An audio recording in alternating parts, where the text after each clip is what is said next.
Welcome to The Verdict. Kent Myers again without Mick Cornett, but he will be back, I promise. We today have a very interesting show for you, we think. It's a fellow that you have not met, at least on our show before, but I strongly suspect you know who he is. His name is Darnell Mayberry. Darnell is the senior writer for the Oklahoman, covering the NBA and, of course, in connection with that, the Oklahoma City Thunder. I thought it would be interesting today to hear from Darnell what he does, how he does it, what he does when he travels with the team, and what it is like to be around in the practices and the like, the things that the general public never gets to see. Darnell is an excellent writer, has won a number of awards for his journalism, and it will be, I think, a show that you will find interesting, we hope. I bring you regards from Mick Cornett and tell you that you will see him again soon. But for now, let's take a break. We're watching The Verdict. We'll be back in just a couple of minutes with Darnell Mayberry from the Oklahoman talking about the Oklahoma City Thunder.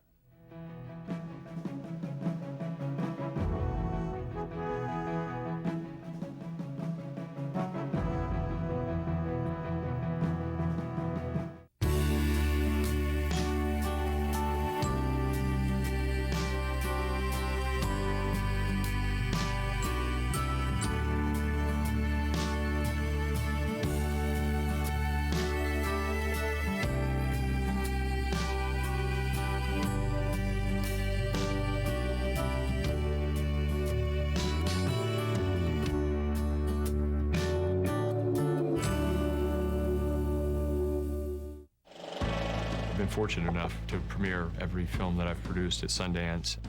Seeing your film on the big screen for the first time in front of an audience at the Sundance Film Festival is unmatched.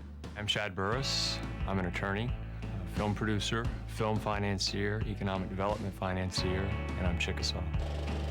Nobody can argue that modern day media, cinema, has perpetuated this myth, this idea of the Indian and what that is. And just the idea that, all Indians look one way or all Indians act one way is a terrible injustice. Being able to have filmmakers tell stories that are representative of some element of his surroundings, his upbringing, what they know, what they see through their own eyes, that other people get a chance to bear witness to around the world. I think that's amazing.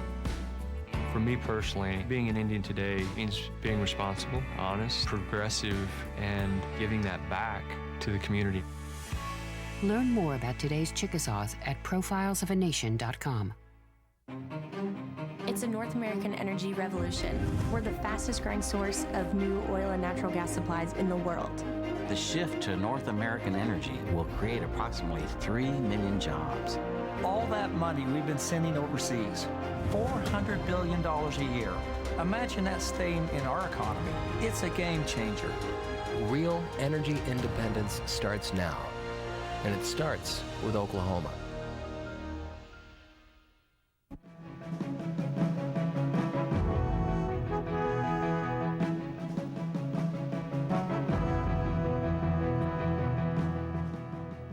Welcome back to The Verdict. Kent Myers sitting here today without Mick Cornett, but he'll be back in a couple of weeks. Today we're really pleased to welcome to the set of The Verdict for the first time, and I have to apologize that we were a little delinquent in getting this done, but that's my fault. We're here to welcome Darnell Mayberry to the set of The Verdict. Darnell is the sports writer with the Oklahoman, whose primary assignment is the Oklahoma City Thunder and the NBA. Darnell is an Oklahoman. He grew up in Langston. Traveled around the country some growing up, ended up doing his undergraduate work at Norfolk State University. He came to Oklahoma in 2005. Actually, he was telling me before we got started, he came here to work with the Oklahoman to cover Oklahoma State football, and then Katrina hit, and everything changed after that. He is the only traveling media member that follows the Thunder all the time. We were pleased to keep him off the trip to Portland and get him in here to tape this show, but he'll be back on his way to LA and the All-Star break just as soon as we get through here. He has covered both the Thunder, of course, and the Hornets prior to the Thunder coming. So he's our NBA voice. He's the guy we read every day on what's really going on with the Thunder. Darnell, welcome. Glad to have you. Thanks for having me. Well, we appreciate all the good work you do, by the way. Thank you. Well, you have a lot of rabid Thunder fans that live or die on all your words, so Yeah. you got a heavy responsibility. Yeah, it's really fun, really fun. Well, tell us a little bit about your background growing up, particularly in sports or anything. You're in the sports area now. Has that always been a love for you? Yeah, you know, I was sort of the typical young man growing up, wanting to play sports. Could see myself being that next great point guard in the NBA. You could hear the roar of the crowd. Exactly. They're chanting your name, number 10, Darnell Mayberry, you know. Actually, my number was 35. Okay, well, there you go. Yeah. Kevin Durant? Yeah, Kevin asked me if he could wear it, and I told him, yeah, go ahead, that's all right. He said he could borrow it for a little bit. Yeah, you know, unfortunately, it never happened for guys like us. That's right. You know, this job is something that allowed me to really stay close to the game and something that I'm really passionate about. I like to tell good stories about people, and I love the game. So it's a job that really allows me to do those two things that I'm really passionate about. Well, basketball is your primary work. You may do some other things from time to time. Was basketball a love of yours growing up?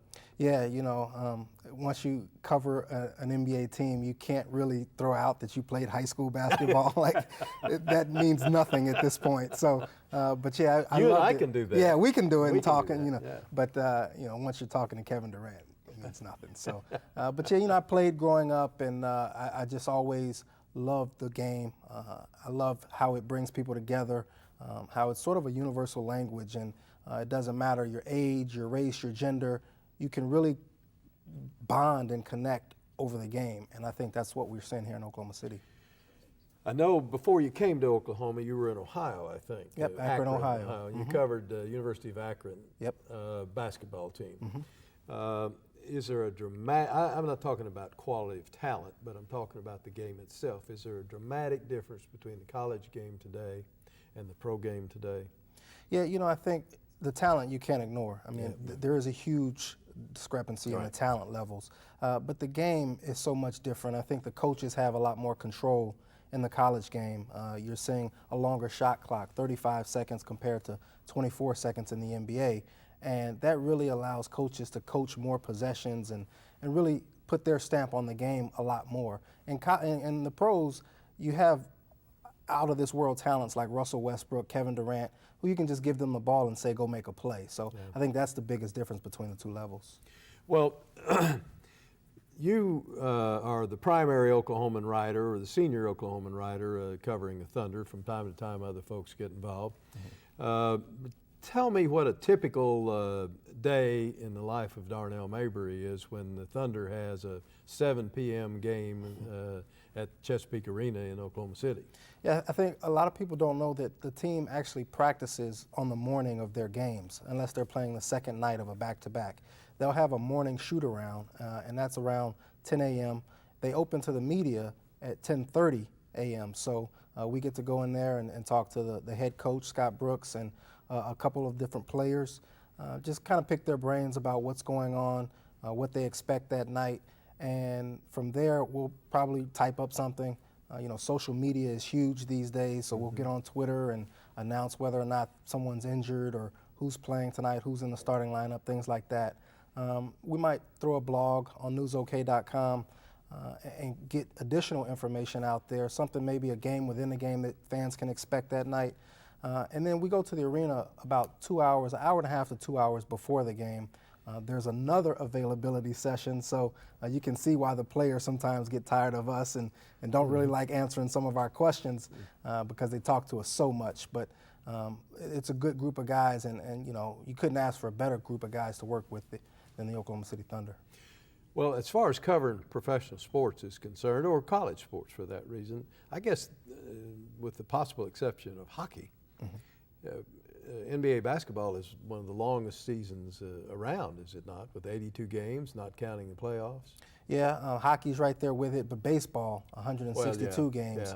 Yeah. You know, that's just a grind. I couldn't imagine covering that sport every day for 162 games. Well, your work starts with the Thunder, I guess. I guess it never quits with the Thunder because you're writing year-round about them. Right, right. But it actually starts. Their training camp starts in September. Late September, early October, they'll start with training camp, and a couple guys will trickle in. I mean, most of these guys don't live here year-round. Right. They'll trickle into town a couple days before the start of training camp and media day, which sort of kicks off all festivities for the season. So they have a month-long training camp all of October, and then at the end of October is the first regular season game, traditionally the 30th, 31st, somewhere around there. And then we're going all the way through June, hopefully, for the NBA Finals. Yeah. Well, and you're going 7 days a week, just about, are you not? Oh, yeah. I mean, it's a nonstop job. I mean, it's 7 days a week. We don't get weekends off because, you know, they play Saturdays, Sundays. Yeah. And also, it's a lot of people ask me, you know, what do I do during the off season? Well, it's a year-round job. Yeah. You know, you have the draft in June. Right after that, free agency. Everyone wants to know who's the Thunder going to go out and get, and so you have to stay on top of that. And then Summer League, you know, they do Summer League out in Orlando every year for the younger players, and that's where they really go out there and develop. You see guys like Jeremy Lamb and Reggie Jackson, Steven Adams. That's where they really get their first taste of professional basketball in that Orlando Summer League. So you have to cover that as well. And then again, free agency comes right after that still. So after all of that, you're almost right there back in the end of September, and you're doing it all over again. Yeah. You mentioned the shoot-around. I've heard a number of different references to shoot-arounds. And I've gotten differing impressions on what goes on at a shoot-around. Occasionally I get the impression it's just that. They're just kind of messing around. Other times I get the impression they're really trying to install something at the last minute that will be important for them that night. Do you get to sit in on shoot-arounds, or are you excluded from the shoot-arounds? We're excluded from the majority of shoot-around. We get to catch like maybe the last 5-10 minutes. By that point, they're only shooting free throws, so we don't see the strategy and everything that's going on in shoot-around. But from talking to coaches and players, they're either watching film and breaking down what's going to happen that night, or they're putting in something that they want to work on, a play, some sets that they want to do that night against a certain team, or going over things that they might not have done well in the previous game that they want to improve upon in the next game. You travel with the team, I take it. I travel, but not with the team. Not with the team. You travel to the same places. Exactly. They're on a charter flight. I'm on a commercial flight. I see. So you don't fly on their charter. No. Are there any media members aside from the broadcast, the Pinto, Grant Long, Brian Davis folks? No, they don't. They try to keep us separate because if something happens on the plane, you're in a sort of awkward position. What do you do? Do you report what you see, or do you stay loyal to the team? That's an excellent point. That's the first point I want to come back to, if you don't mind, when we get back from this commercial break. We've got to take a couple of minutes off here to get some commercials in, and then when we come back, we will continue our very fun and interesting discussion with Darnell Mayberry of the Oklahoman. You're watching The Verdict.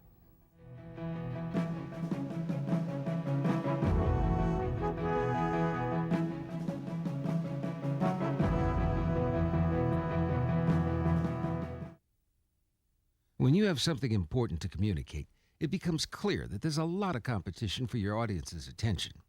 So how can your message stand out and actually resonate with your audience? Legal Graphics has the answers. The team at Legal Graphics will work with you to plan, design, and even test your presentation to ensure your message will be heard and remembered. Call Legal Graphics today to schedule an appointment. The readiness is all. The good life comes naturally to Tulsa, where nature's beauty is matched with an eye for aesthetics. A legacy of neighborhoods graced with lawns and landscaping and handsome homes. A place that seems to have patented an ideal lifestyle. Bank First is loyal to the quality of life Tulsa assures its citizens, to the priority placed on education, culture, and growth. Loyal to builders who transform raw land into residential charm. Developers who see opportunity and add vitality to Tulsa's economy. Bank First serves both enterprise and private lives that need a loyal partner. It's how we help nurture this city's very good life. Bank First. Loyal to Oklahoma. Loyal to you.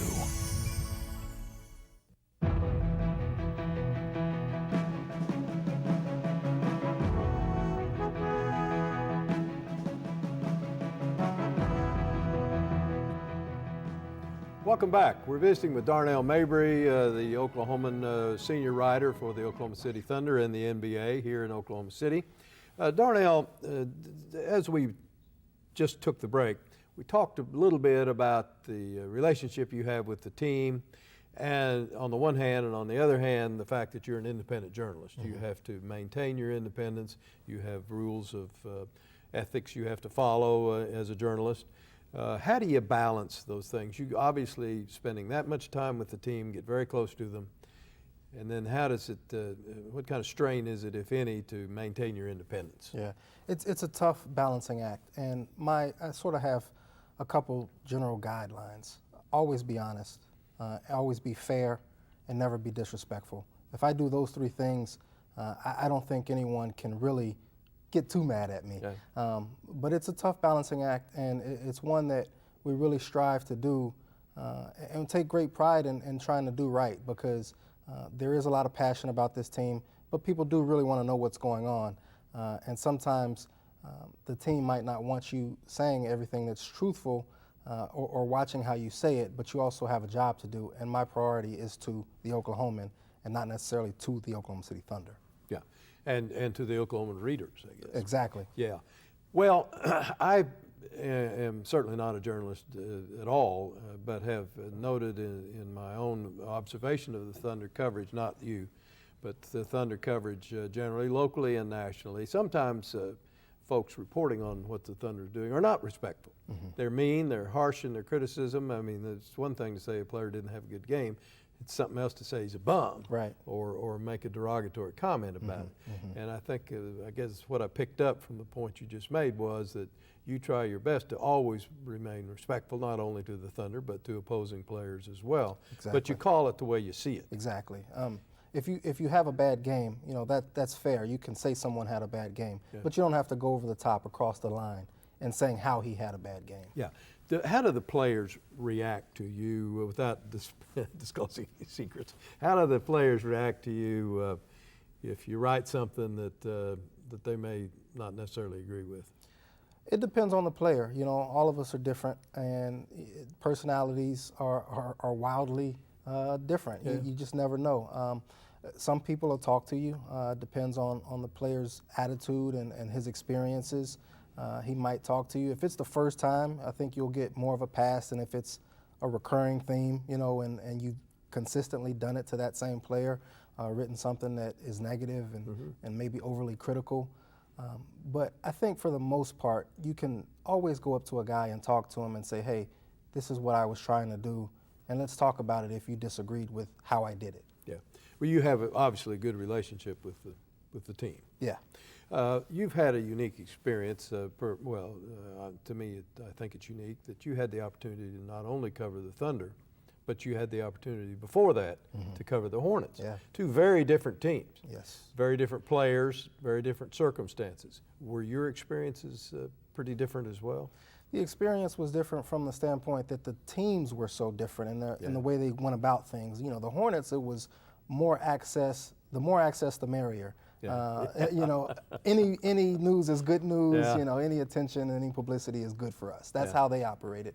The Thunder, you know, they're more selective with the coverage and what they allow, and it makes your job a little tougher because you'd like to do stories to let fans and readers know about who these guys are off the court, and sometimes they are restrictive in what they allow guys to do. So it's a little tough from that standpoint. It's different. But I think we've managed so far in these first 6 seasons. Let me ask you, you of course are a professional in this area. Just how would you rate the Oklahoma City Thunder fans from the standpoint of their, how much knowledge they have about professional basketball, about NBA basketball?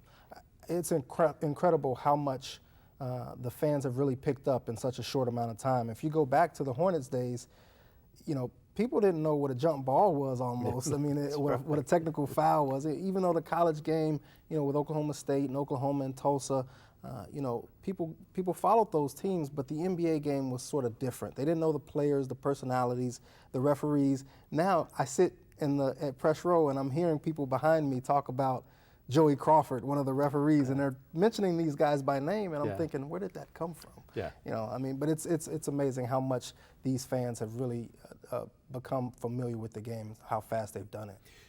the only guy I can think of, you can think of some, I'm sure, but the only guy I can think of that's luckier than you is Brian Davis, because he got to broadcast for Michael Jordan when he was with the Bulls, and now he gets to broadcast for Kevin Durant. I guess he never broadcast for the Lakers and Kobe, but in any event, what a wonderful opportunity for you as a young man to come in and be able to cover on a daily basis one of the top 3 or 4 players ever to play the game, probably. I mean, that's a biased opinion on my part. But what do you say to yourself at night when you go to bed about how lucky you are to cover KD? Yeah, I try to keep that in mind, how blessed, I really am blessed to be in this position. And I don't take it for granted. I really enjoy the ride. There are tough times, as we mentioned. There are things that you have to kind of go through, as with any job.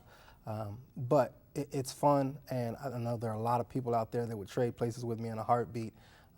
So I try to never take it for granted and really just enjoy what we're seeing, because Kevin Durant and Russell Westbrook, I mean, those 2 guys are 2 guys that when they're done here, you're going to be spending the next 10, 15, 20 years looking for their replacements. And I really hope people in Oklahoma understand how good they are and how fortunate we are to have this franchise. Well, the franchise is indeed a blessing, and to have it come staffed with folks like that is a double blessing.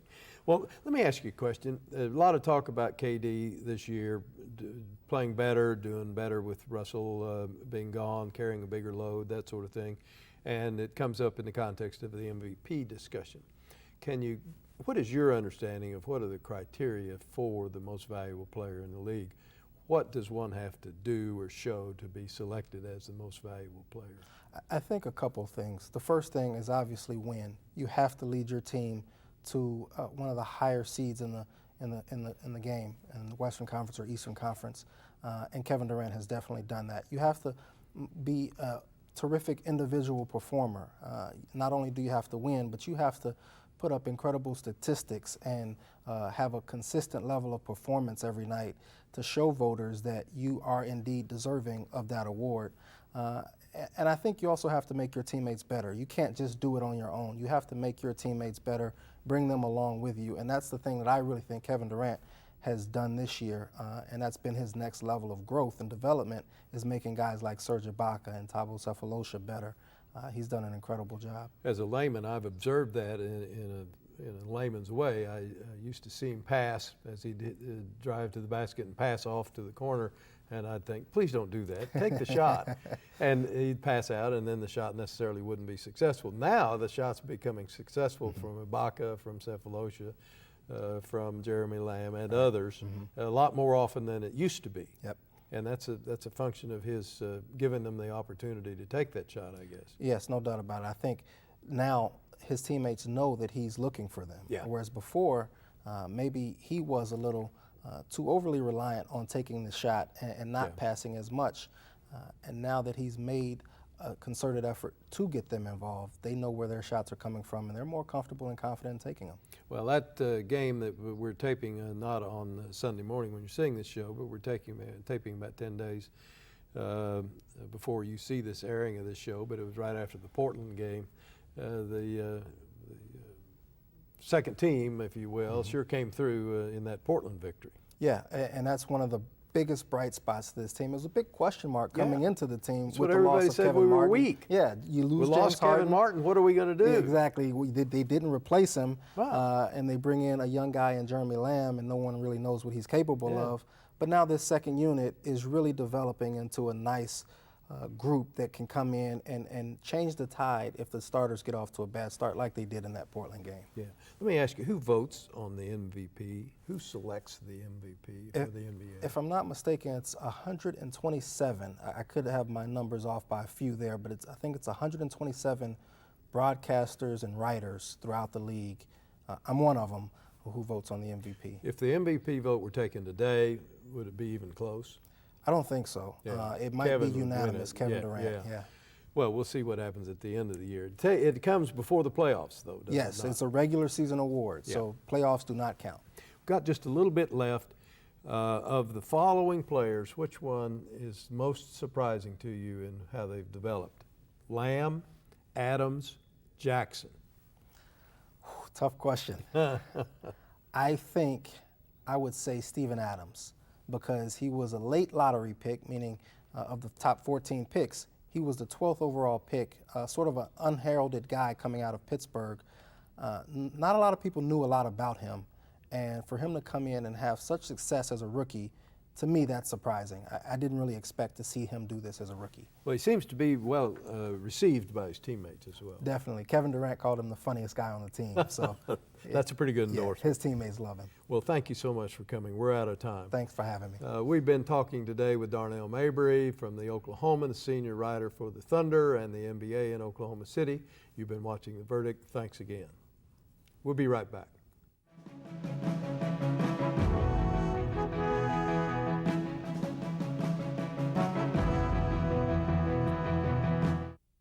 All children deserve a life of hope and love, but sometimes they experience a life of pain, neglect, and abuse.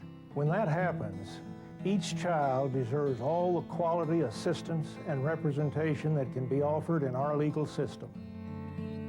For more information, call 23-CHILD. Oklahoma Lawyers for Children, helping to bring hope and love back to the lives of abused children. You will always be mom and dad to me. I think for us, once we got started and we began to see the tremendous need just within our state, it really was just a calling for us. The blessings far outweigh any obstacles that we've faced. You will always be mom and dad to me. The Journal-Record is pleased to be a sponsor of The Verdict. The Journal-Record, since 1903, the best source of Oklahoma business news and legal information. And for almost 30 years, Oklahoma political, government, and business leaders have turned to the McCarville Report for accurate, reliable, inside information. Visit the McCarville Report online.